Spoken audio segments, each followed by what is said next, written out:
Salut à tous, c'est la tartine au micro de Vacarme. On est avec Zivo à l'UTT, à l'UTT Arena à 3. Bon ben, déjà un petit mot pour le retour des LAN avant de parler de Vita. Est-ce que ça te manquait les LAN françaises? Bien sûr, bien sûr. Moi, c'est quelque chose, franchement, qui me tient au fond du cœur de refaire des lacs comme ça, malgré que je joue pas, je suis que en spectateur. Mais de revoir des biocs, de revoir les gens crier, se crier dessus, s'insulter, de revoir tout ça, ça me fait plaisir. Donc là tu suis Minalé, t'es derrière Minalé. Comment tu trouves la Minalé avec SRK en plus, on est bien. Comment tu trouves l'équipe là? Elle vient de tomber en loser, mais est-ce que tout le monde prend du plaisir malgré tout? Oui, tout le monde est souriant, tout le monde prend du plaisir, tout le monde. De toute façon, je pense la base des LAN, c'est pour ça, c'est en mix, pas prise de tête, tout le monde se kiffe, tout le monde s'amuse, et c'est le best. Toi, t'as fait l'e-spot, en fait, à la coupe, pardon, à l'e-spot avec Prodigy, avec le mix, t'as été jusqu'en finale. Est-ce que t'as retrouvé ce côté-là des LAN dans une compétition quand même de niveau subtop? Je dirais oui et non, parce que j'ai l'impression, oui, parce que je joue contre du subtop, c'est bien marrant. J'aime bien parce que je revois des anciennes têtes, je m'amuse. Mais en même temps, non, parce que c'est pas organisé comme un bioc. C'était plus en mode personne ramène son PC, tout le monde a déjà son setup, chacun sait où va jouer. Et c'était ce petit truc qui fait que c'est pas la même chose que d'habitude. Là, personne va dormir. Peut-être ce soir, tout le monde va dormir sur en dessous des tables, personne n'a prévu. Mais les spots étaient un peu plus différents que les LAN habituels, mais ça fait toujours plaisir de jouer en fait. Ça donne un. Comme à l'époque, on va dire, quand je refaisais ça avec mon frère, mes cousins à l'ancienne, et ça m'a fait super plaisir de refaire ça en fait. Est-ce que c'est dur à organiser de ton côté, quoi? Bah, on sait que les plannings sont très très chargés. Est-ce que c'est dur d'organiser et de penser peut-être en faire de temps en temps comme ça? J'avoue que c'est assez dur, j'avoue que même avec Dan, où on s'est déjà dit 2 ans auparavant qu'on voulait en refaire une, mais c'était pas possible. Et là, l'e-sport, vu qu'on avait perdu vite au major, du coup, ça fait chier à dire, mais j'avais plus de temps pour moi de peut-être refaire un week-end comme Milan. Et en plus, il y avait l'e-spot et on m'avait beaucoup proposé auparavant de la faire. Du coup, je crois qu'on m'avait proposé une semaine et demie en avance pour la faire. Du coup, j'ai dit oui directement. Je savais que j'avais un pour le week-end là. Non, après, c'est assez chaud pour faire une LAN. Comme les louvards, je sais qu'il y a souvent des louvards et c'est souvent quand il y a une blast ou il y a un tournoi déjà prévu. Du coup, c'est assez chaud de prévoir ça. Mais sinon, j'essaye de voir les week-ends disponibles pour faire ça. Justement, avec le planning chargé, vous êtes, enfin, en termes de fatigue, vous avez bien cumulé là depuis la reprise. Est-ce que toi, ça te permet de te ressourcer aussi ces moments-là? Ressourcer, c'est un grand mot, je pense, mais ça fait juste sortir, voir autre chose, parler avec beaucoup de monde. Et de pas, même si je reste de la tête dans le CS, ça fait aussi de me sortir du jeu aussi, malgré que je vois que du CS. Mais juste le fait de parler, d'être sociable, de parler avec tout le monde, parler français aussi, ça fait du bien. Et non, ça fait beaucoup de bien en fait. Ouais. Pour revenir un petit peu plus sur Vita, donc il y a eu l'arrivée de Spinks. Toi, est-ce que cette arrivée, elle t'a changé, on va dire, dans le jeu, dans ta position, dans ton ressenti de ce que tu peux faire? Est-ce que d'avoir quelqu'un peut-être qui peut frag un peu plus, ça t'a un peu libéré ou t'as pas senti de changement particulier à ce niveau-là? Non, j'ai beaucoup senti ouais, quand il est arrivé, ça m'a apporté beaucoup de confiance. Parce que dès que tu sais qu'il y a des mecs qui arrivent à tirer derrière, que tu sais qu'ils font le boulot, tout ça, t'as moins de pression, t'as beaucoup plus de confiance et tu sais que tout ce que tu vas faire, malgré que tu vas louper, derrière ton équipe va faire le taf. Du coup, t'as beaucoup moins de pression en train de te dire putain, si je fais ça, je vais fail, du coup, je vais mettre de la merde dans l'équipe ou quoi que ce soit. Là, genre EPL, même RMR, tout ça, j'avais rien de tout ça. J'étais juste confiant en fait, je savais de quoi je faisais, je restais le Ziou de d'habitude et c'est tout en fait. Et je pense qu'il a apporté beaucoup de la communication parce que lui, il travaille, vu qu'il était chez Hens, déjà il avait plus de on dirait naturel par rapport à nous. Et aussi niveau skill, c'est pas par rapport à Kevin, je pense que c'est quand même plus individuel, on va dire niveau skill, et ça nous apporte beaucoup pour tout le monde. Ouais. Là, la victoire du coup en EPL, elle est arrivée quand même finalement assez rapidement.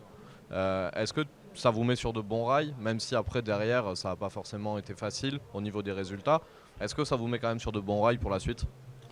Ça nous a permis de voir le potentiel qu'a l'équipe malgré qu'on a. Allez, on avait quoi? Peut-être 2 semaines de prépa avant EPL, peut-être je dis une bêtise. Mais ça nous met bien sûr en confiance, on sait qu'on a le potentiel de faire des bons résultats et de gagner des grosses équipes. Et ouais, en fait, c'est ça. En fait, on a pu. En fait, je pense dans l'équipe, on sait qu'on peut aller loin dans n'importe quel tournoi. Il faut juste qu'on joue notre jeu. Faut qu'on soit Vitality, pas qu'on a peur ou qu'on perde de confiance. Et si on reste Vitality et qu'il y a le skill en plus, je pense qu'on peut battre tout le monde. C'est même une certitude. On a eu le Major à Rio, il était attendu. Avec le public, vous avez joué en plus Fallen et compagnie d'entrée de jeu sur votre premier match. Qu'est-ce que tu as pensé toi de ce public-là? Déjà le fait de l'avoir dès la première phase et le public brésilien de manière plus générale.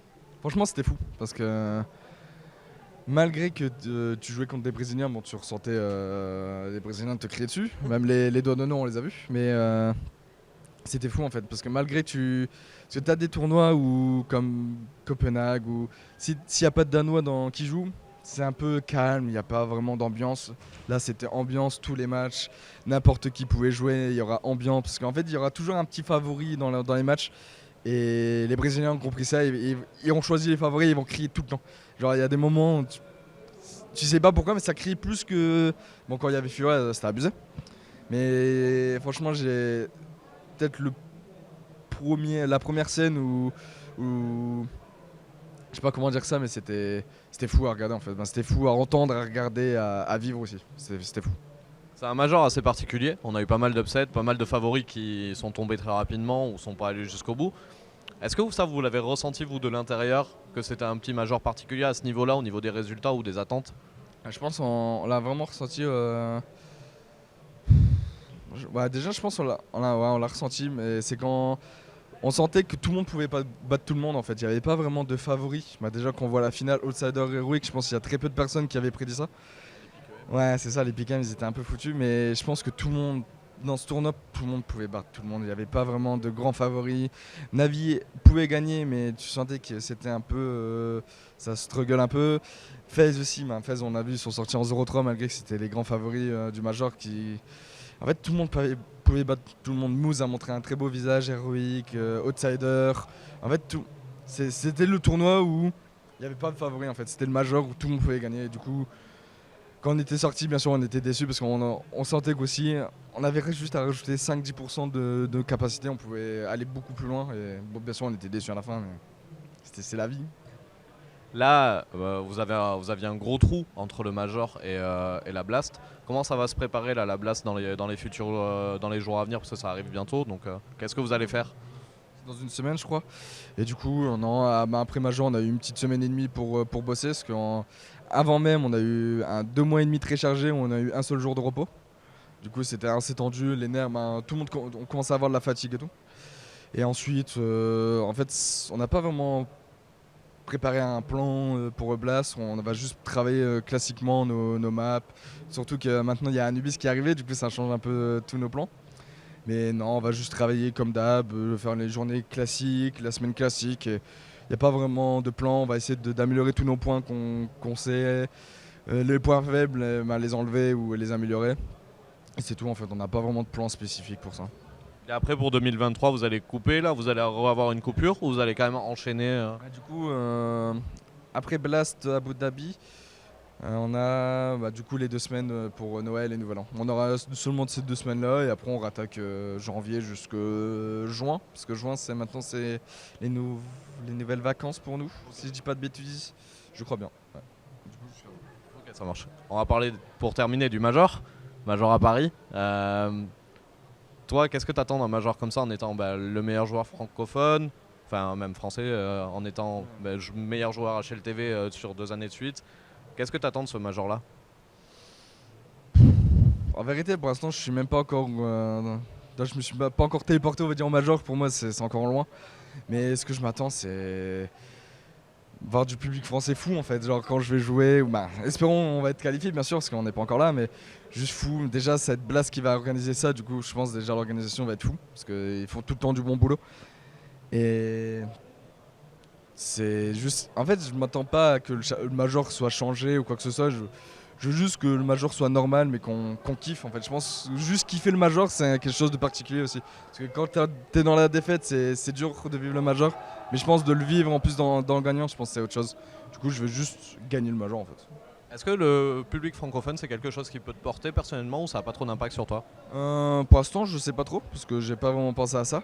Mais je pense que ça peut être dans les deux cas, mettre la pression ou comme la mettre, on va dire. Parce que jouer devant son public, t'as toujours envie de donner plus, mais si tu commences à fail ou quoi que ce soit, tu vas commencer à redescendre. Mais de toute façon, la pression, on la boit, mais non, ça va le faire. Ça marche. Bah, en tout cas, je te remercie. On n'avait pas eu le temps de la faire à la coupe, l'interview. Donc là, heureusement, à 3, on a pu la faire. Je te remercie et je te laisse l'habituel mot de la fin, hein. Merci Vacamp, merci pour ces jolis mots, merci tous les supporters qui suivent Vita depuis très longtemps et merci à tous. Merci encore. Et de notre côté, comme d'habitude, on se retrouve sur les réseaux et sur le site. Ciao.